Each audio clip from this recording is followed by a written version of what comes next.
لوگ نماز پڑھتے ہیں، کاروبار بند ہو گیا، نماز پڑھی گاہک دکان پر نہ آیا، نماز پڑھی گھر میں چوری ہو گئی، نماز پڑھی دکان بند ہو گئی، آگے شکایت کرتے ہیں کہ نماز پڑھتے ہوئے بھی پریشانی کیوں آ رہی ہیں۔ حضرت فرماتے تھے ایک پریشانی آئے گی نماز چھوڑنے کی وجہ سے، ایک پریشانی آئے گی نماز بگاڑنے کی وجہ سے، ایک پریشانی آئے گی نماز چھوڑنے کی وجہ سے، ایک پریشانی آئے گی نماز کو بگاڑنے کی وجہ سے۔ نماز نمازی کے لیے بد دعا کرتی ہے، یاد رکھو جو نماز اسباب کے لیے بگاڑی جاوے گی، اس نماز کی بد دعا سب سے پہلے اسباب کو لگے گی۔ جو نماز اسباب کے لیے بگاڑی جاوے گی، اس نماز کی بد دعا سب سے پہلے اسباب کو لگے گی، کیونکہ اسباب کی وجہ سے بگاڑی گئی ہے۔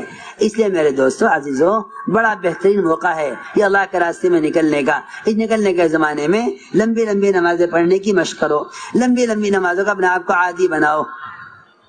رکوع، سجدہ، قومہ، قاعدہ، خوب نفس کو کچلو، لمبے لمبے سجدے کرو، بھاری پڑے گا۔ یہ یقین رکھو میرا سر سجدے میں رحمان کے قدموں کے درمیان رکھا ہوا ہے، دل سے اس کا یقین رکھو۔ سر اٹھانے کو دل نہ چاہے گا، تمہارا سر بیوی کی گود میں رکھا ہو، کوئی آ کے دروازہ کھٹکھٹا دے، کتنی ناگواری ہوگی کہ اس وقت کون آ گیا، میں تو اس وقت خواہش کے مقام پر تھا۔ اگر یقین کرو کہ میرا سر رحمان کے قدموں کے درمیان رکھا ہوا ہے۔ ابن رواحہ رضی اللہ تعالیٰ عنہ بیوی کی گود میں سر رکھے ہوئے جہنم کے پل کو یاد کر کے رو رہے۔ یہ کیفیت ہماری تعلیم کے حلقوں میں نہیں ہے، سجدوں میں یہ کیفیت نہیں ہے۔ اس کا مطلب یہ ہے کہ غفلت کے ساتھ نماز ہو رہی ہے، اپنی نمازوں پر مشق کرنی پڑے گی۔ حضرت فرماتے تھے رکوع میں، سجدے میں، قومے میں اور قیام میں، ہر عمل میں اللہ کا دھیان بالارادہ لاؤ۔ جنت دوزخ کو سوچو اور یہ سوچو کہ کون سی نماز ہے جس پر اللہ نزدیکی کو بدل دیں۔ اس طرح اپنی نمازوں میں کمال پیدا کرو۔ پورا مجمع اس کا عزم کرے کہ ہم علماء کی صحبت سے اور ان سے پوچھ کر اپنی نمازوں کو درست کریں گے۔ ائمہ مساجد کو چاہیے اپنے مصلیوں کی نماز کی خود نگرانی کریں، یہی سنت ہے۔ ہر امام کے ذمہ لازم ہے حضور اکرم صلی اللہ علیہ وسلم کے مصلی پر ہونے کی وجہ سے کہ وہ اپنی مسجد کے مقتدیوں کی نماز کو درست کرے۔ نماز کی تعلیم مسجدوں سے ائمہ بذات خود دیا کریں۔ یہ طریقہ مت رائج کرو کہ کتاب سے دیکھ کر سیکھ لو، یہ طریقہ مت رائج کرو کہ کتاب سے دیکھ کر سیکھ لو۔ کتاب سے دیکھ کر عمل نہیں آ سکتا، علم آ سکتا ہے، عمل کرنے والوں کو دیکھ کر ہی عمل آئے گا۔ یہ طریقہ مسنون طریقہ ہے کہ علماء کی صحبت سے ہر عمل کو سیکھو، یہی مسنون طریقہ ہے۔ کتابوں سے علم کا لینا دور صحابہ کا معمول نہیں ہے، یہ بہت بعد کی چیز ہے۔ اسی یہی وجہ ہے کہ ہر آدمی اپنے عمل میں چوک رہا ہے کہ اس کو عملی دین نہیں ملا۔ اس لیے تاکید کر رہا ہوں کہ تم جس عمل کو کتاب میں دیکھ بھی لو، اس کی آ کر کسی عالم کی صحبت میں درستگی کرا لو۔ اس کا سب سے بہترین اور آسان طریقہ مسجد کی سطح پر عملی مشق کرانے کا ہے۔ آپ دیکھتے نہیں ان فوجیوں کو تربیت کرائی جاتی ہے، ان کو ٹریننگ دی جاتی ہے، کیسے کیسے مشقتوں سے گزارا جاتا ہے۔ جب تک اس پوری کورس کو نہیں کر لیتے فوج میں داخلہ نہیں ہوتا، جب تک ان سے مشقیں کرا کر ان سے جو ہے ان کا امتحان نہیں ہو جاتا، کوئی فوجی بھرتی نہیں ہوتا۔ یہاں بغیر کسی تربیت کے ائمہ اور مصلی اور مقتدی تیار ہو رہے ہیں۔ ہمیں چاہیے خوب عمل کی مشق کرائیں، اپنی اپنی مسجدوں میں صحیح رکوع اور سجدے کی مشق کرائی جائے۔ ہر مسجد کا معمول ہو یہ کہ مسجد میں آنے والے مقتدیوں کو صحیح رکوع کی اور صحیح قاعدے کی اور صحیح جلسے کی تعلیم دی جائے عملی طور پر۔ نماز کی ٹریننگ دینا بھی فرض ہے، جس طرح نماز پڑھنا فرض ہے، اس طرح اللہ کے راستے میں نکل کر لمبی لمبی نمازیں پڑھنے کی مشق کرنی ہے۔ تہجد کو لازم پکڑ لو، کسی کی بھی خروج کے زمانے میں تہجد نہ چھوٹے۔ اپنے آپ کو تہجد کا عادی بناؤ۔ نفس کو کچلنے کا تہجد سے بڑھ کر اور کوئی ذریعہ نہیں۔ سب سے زیادہ نفس کچلا جاتا ہے رات کے قیام سے۔ فرمایا تین کام ہیں جو تہجد سے حاصل ہوتے ہیں۔ ایک تو رات کے قیام سے نفس کچلا جائے گا، کیونکہ گناہ جتنے بھی ہوتے ہیں وہ نفس کے تقاضے سے ہوتے ہیں۔ فرمایا قرآن میں اشد وطا کہ سب سے زیادہ نفس کو کچلنے والا عمل اور رات کا قیام اور تہجد ہے۔ اور دوسرا عمل فرمایا کہ اگر رات کے قیام کا اہتمام کرو گے تو اللہ رب العزت ضرورت کی بات کہلوائیں گے کہ داعی کی بات کو واضح کر دینے والا ہے رات کا قیام۔ فرمایا اقوم قیلا یعنی ابین قیلا کہ بات واضح ہو جائے گی رات کے قیام سے۔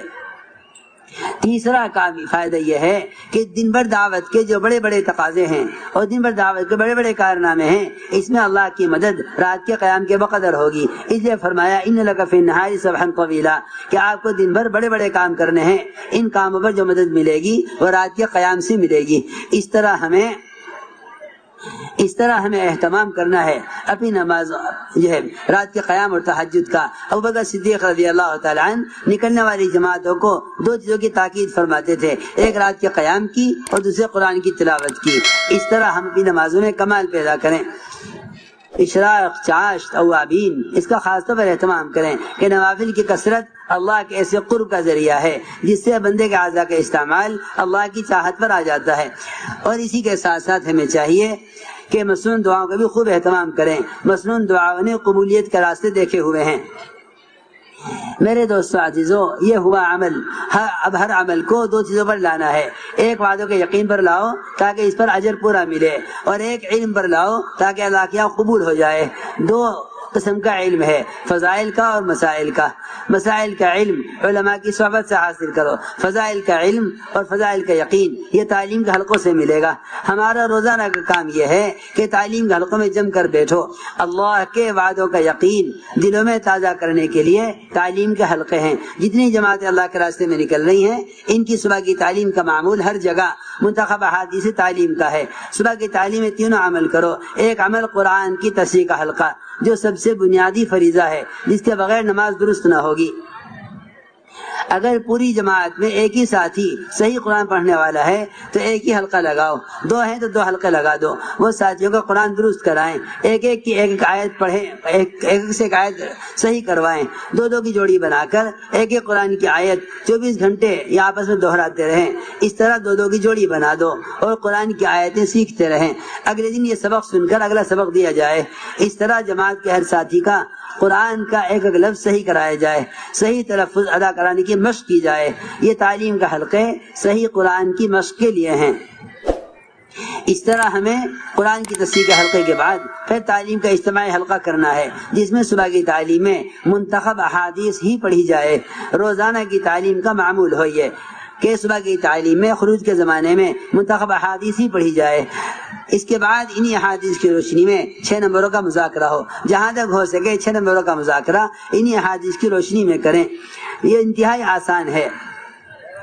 اس طرح ہمیں تعلیم کے بعد 6 نمبر کا مذاکرہ کرنا ہوگا۔ 4 گھنٹے 3 گھنٹے جم کر یہ تینوں اعمال کیے جائیں۔ پھر ظہر کے بعد کی تعلیم میں فضائل اعمال مع فضائل صدقات اہتمام سے پڑھیں۔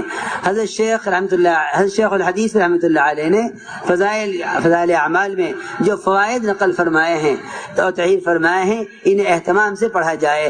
تنہائیوں میں بھی ان فوائد پر غور کیا جائے۔ ان کتابوں کو تنہائی میں لے کر بھی بیٹھو، منتخب میں سے بھی تنہائیوں میں احادیث یاد کر لو، چند حدیثیں یاد کر لو تاکہ 6 نمبر کا مذاکرہ کر سکو۔ اس طرح ہمیں فضائل اعمال کی تعلیم کا بہت اہتمام کرنا ہے۔ اور دوسری کتاب انتہائی ضروری ہے، منتخب احادیث، جو لکھی گئی اس مقصد کے لیے تاکہ امت ان 6 نمبروں کی حقیقت کو سمجھے۔ ان دونوں کتابوں سے تعلیم کا اس طرح اہتمام کرو۔ تعلیم کے ساتھ تعلیمی گشت بھی یہ سمجھ کر کرو کہ صحابہ کا معمول ہے۔ ایک ایک امتی کو اعمال دعوت سے جوڑنے کے لیے تعلیمی گشت بھی صحابہ کا طریقہ رہا ہے۔ خروج کے زمانے میں بھی اپنے مقام پر رہتے ہوئے بھی ایک ایک امتی کو تعلیم کے حلقے سے جوڑنا یہ ہماری محنت ہے۔ مقام پر 2.5 گھنٹے کی ملاقاتوں میں تعلیم کے حلقے چلتے رہیں گے اور وہاں لا کر جوڑتے رہیں لوگوں کو۔ خروج کے زمانے میں بھی تعلیم کا حلقہ چلتا رہے گا مسجد میں۔